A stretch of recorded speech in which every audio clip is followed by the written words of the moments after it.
Pas de nouvelle bande-annonce, ni de réalisateur pour l'épisode 9, mais la conférence Star Wars à San Diego Comic-Con remporte la palme de l'émotion et de l'originalité. Je suis Danny Pepin et vous écoutez Star Wars en direct express.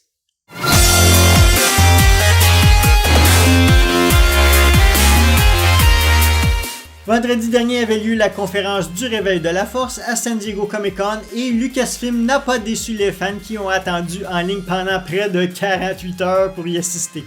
Bien entendu, J.J. Abrams, Lawrence Kasdan et la productrice et présidente de Lucasfilm, Kathleen Kennedy, étaient présents et ont mis beaucoup l'accent sur l'importance des effets spéciaux et des créatures en animatique réelle. Ils nous ont d'ailleurs présenté sur scène Boba Joe, la créature qui a côtoyé J.J. Abrams lors de la première vidéo de Force for Change. Nous avons d'ailleurs appris que le Réveil de la Force est toujours en montage, que le tournage de Rogue One commencera dans 3 semaines, que la diversité ethnique dans la distribution des futurs films de Star Wars est un objectif important et que la prochaine bande-annonce sera disponible seulement cet automne. Bien entendu, JJ avait préparé un petit quelque chose pour les fans sous la forme d'une vidéo making-of qui a dévoilé l'envers du décor et qui nous a aussi permis d'apercevoir plusieurs détails inédits montrant de nombreux décors, accessoires, costumes et créatures du film. Les acteurs John Boyega, Daisy Ridley et Oscar Isaac sont ensuite montés sur scène et ont raconté leurs expériences de tournage et l'émotion d'être dans cet univers.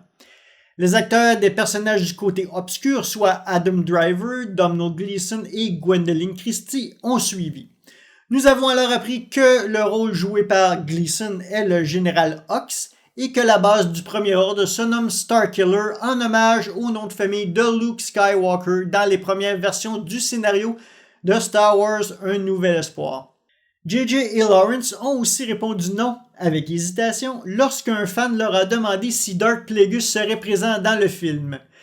La nouvelle génération a laissé place aux acteurs originaux, Carrie Fisher, Mark Hamill et Harrison Ford, qui fut accueilli d'une ovation debout.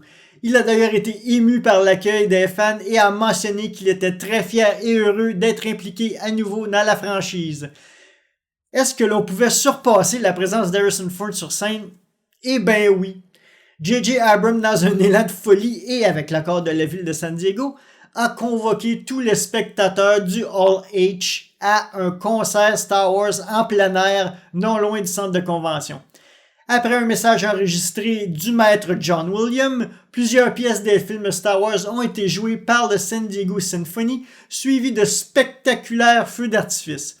Franchement, Lucasfilm, vous avez encore réussi à surprendre les fans et selon moi, vous remportez la palme du Comic-Con 2015. Qu'avez-vous aimé de la vidéo des coulisses du Réveil de la Force?